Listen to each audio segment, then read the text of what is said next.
Join me, explore the multiverse, and ask the question, what if? Everybody knows how Iron Man became Iron Man, how Cap became Cap. The fun twist is that we go in different directions, and what does that look like? And it's like, wait, what? What If as a concept and as a comic book is something that would always come up in conversation. It was almost like it was Marvel's Twilight Zone. For our show, we're not borrowing anything that was pre-done in the comic. We're riffing on the Marvel movie cinematic version of those characters. That's what's wonderful about this what if concept. Anything can be explored. What if Ultron won? What if Thor was never banished? What happens next? When Brian and Brad pitched the notion of using Norman Rockwell as a basis for the style of the show, I mean, that's my bread and butter. I love that stuff. It's pretty exciting when you see it all come together. That's some of the best storytelling we've ever had. What If gives us a whole new idea of what the physical reality of the universe is. And it's something that's going to be explored in other ways moving forward in our films.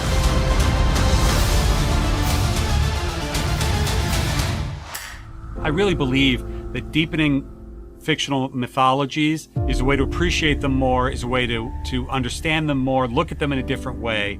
And they've got now 2 seasons of What If ideas underway that's some of the best storytelling we've ever had. And you may see spin into other mediums, but is really the most uniquely beautiful animated series I've seen in a long time. Obviously, you can spin out any number of what if stories, and it's exciting to do so. Bucky! But we were searching for that central thread that could make it feel like essential viewing for the MCU. And what emerged was the relationship between Captain Carter and the Watcher, which is something that evolves in a grand fashion in the 2nd season of the show. Welcome back, everyone. Happy Comic-Con week. This will be my What If Season 2 teaser trailer video. They released a first look at the series. They explained what the episodes are going to be. They showed off some of the characters, so we'll break it all down. If you're brand new to the channel, be sure to subscribe to get all the episodes. Of course, I'll do videos for all the episodes, just like I did for Season 1. They also dropped teaser trailers for Spider-Man Freshman Year and X-Men 97, like the X-Men Revival series. I'll do separate videos for that later today, too. But What If Season 2 is supposed to begin with what if Peggy Carter fought the Hydra Stomper, is basically picking up right where Season 1 left off with that post-credit scene with their version of Captain America Winter Soldier, but the Peggy Carter Captain Carter fighting Steve Rogers as the Hydra Stomper, his version of the Winter Soldier, basically, in a very Iron Man Mark I inspired giant suit. They actually showed off the entire first episode at the panel, like right at the end of the panel, but they showed off a bunch of different shows. Like I said, the X-Men show, the Marvel Zombie show, the Spider-Man Freshman Year show. Don't worry, I will do videos about all the footage from all the different series. But the rest of the What If Season 2 trailer is just filled with appearances by recognizable characters like 3 Spider-Mans recreating the moment from No Way Home on the Statue of Liberty. So they do have an episode inspired by the events of Spider-Man No Way Home, with Tom Holland's Spider-Man fighting with Tobey Maguire's Spider-Man and Andrew Garfield's Spider-Man. They said that they would be trading a lot more heavily on Marvel Phase 4 events and like the really big WTF moments that we've seen in the movies the last couple of years so far. So of course they were going to include a bunch of that stuff too. They also showed off footage of a Marvel 1602 episode. If you haven't read that series, it's meant to be an alternate universe set in the past of the year 1602 with basically versions of all the characters but done in this really old-timey way in the 1600s. They also had an episode with the Shang-Chi characters fighting Odin in the Asgardians.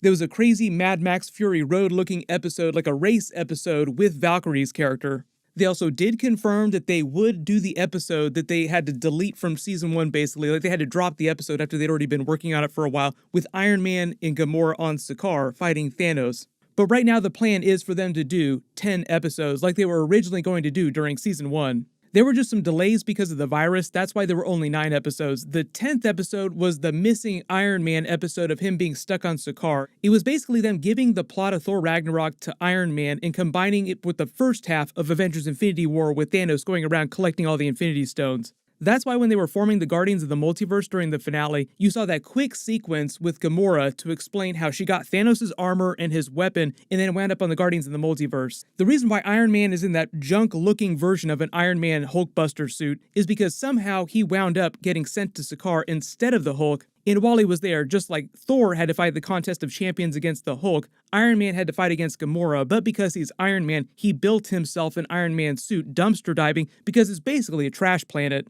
So he built himself a Hulk Buster out of trash, call it the Trash Buster. But the idea was that after they fight a little bit, they come together, they team up, and then wind up creating the Infinity Crusher device to destroy that universe's version of the Infinity Stones. They also talked during this about how the Watcher's relationship is going to evolve with Captain Carter and the other characters as well, that like new version of Guardians of the Multiverse that they put together. The other really cool thing, if you're looking for clues on episodes, if you look in the background of this promo here, you look at their whiteboard, there's actually 11 episodes that they have up there. Like, what is this mystery 11th episode? We thought there were 10, they whittled it down to 9, so like there are 2 missing episodes. But I'm assuming some of these ideas that are on the whiteboard just got pushed to season 2. It says Maria and the Kree saved Carol Danvers, which is probably meant to be what if Maria Rambeau was saved by the Kree instead of Carol Danvers, in service of doing a big reference to the Monica Rambeau version of Captain Marvel. The original female Captain Marvel in the comics, Maria Rambeau is Monica Rambeau's mother. And in this version of events, assuming Maria Rambeau, who was Carol Danvers' fellow test pilot, was just the one to fly the test mission with the faster-than-light Tesseract engine that Mar-Vell was building, meaning that she's the one that got shot down in the crash and then rescued by Yon-Rogg and the Kree, and would wind up getting a version of a Captain Marvel origin story just flipping the roles.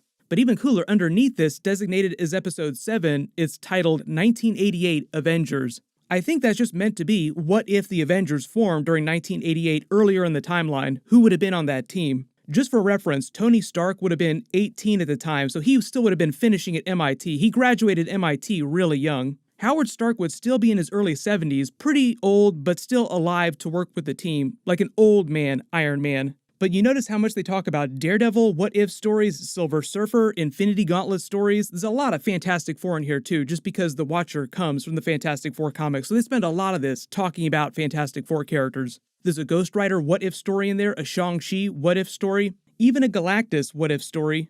They do clarify that they're not doing any direct comic book adaptations from the What If comics, like they're not doing a copy-paste version of any of the comic book What If stories. They're just riffing on some of those ideas and using MCU characters to do it.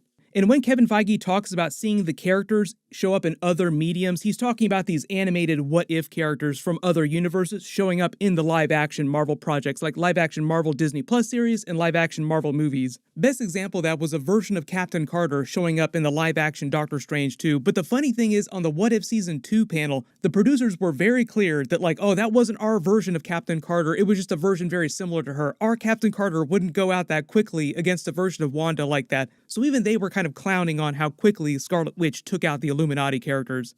The Doctor 2 Strange writers and producers also said that Sinister Strange was inspired by Supreme Strange, the version that we saw during What If, but obviously they were meant to be different characters as well too, like Sinister Strange was not the version that we saw during What If. But talking more about Season 2 characters coming back, Doctor Strange Supreme is still probably one of the most important characters to come out of Season 1. The big difference with them going into Season 2 from Season 1 is that they were actually writing all the Season 1 episodes before they knew about what was happening during the Marvel Phase 4 projects, which is why you don't see like Alligator Loki running around during What If Season 1. The advantage now is that when they were writing all the scripts, they knew what was happening during Marvel Phase 4, so they can incorporate new characters from the newer Marvel Phase 4 movies and Disney Plus series. They talked about doing characters from the Shang-Chi movie, Eternals characters. Obviously, they know what happens to Spider-Man No Way Home, and they can do Spider-Man characters. But they'll also know about Thor Love and Thunder, Black Panther 2, Guardians of the Galaxy 3, along with Yelena Belova from the Black Widow movie, who's now the de facto main Black Widow of the MCU in present day. And like I said, all the Loki variants, Alligator Loki, TVA Loki, Mobius, Renslayer, Kang, He Who Remains, even what happened during WandaVision, Billy and Tommy, White Vision, John Walker, U.S. Agent, the new Falcon version of Captain America, Val, Madam Hydra, the Contessa, all of them will eventually start showing up during What If episodes, either Season 2, Season 3, and because this teaser just features so much Ghost Rider, Daredevil, Silver Surfer, Fantastic Four stuff, even Galactus stuff, part of what they explain is the limit on their series is they can only do characters that have already shown up in the series and in the movies so far. Deadpool would also be an easy slam dunk too, so eventually Deadpool will show up in the What If series just because he's tailor-made for that kind of stuff. So everyone, let me know in the comments which new characters from Marvel Phase 4 do you want to see show up during Season 2, and what kind of stories do you want them to do? What'll happen though is my next big trailer video will be my Spider-Man Freshman Year teaser trailer. I'll post that later today. Make sure you enable alerts for my channel so you don't miss that. I'll also do a separate video for the Marvel Zombies teaser trailer that'll post in the next couple of days as well. There's going to be a bunch of trailers tomorrow too. I'll probably also try to do a teaser trailer video for X-Men 97. If I do, that'll post early Saturday morning. Tomorrow, we're probably going to get the Black Panther 2 trailer. There might be a new She-Hulk trailer too, because that series is only a couple weeks away before premiering. While you wait for everything, everyone click here for my Black Panther 2 trailer video. I'll update the link as soon as I post that, and you can click here for my Spider-Man Freshman Year teaser trailer video. I'll update the link as soon as I post that too. Thank you so much for watching. Everyone stay safe, and happy Comic-Con week.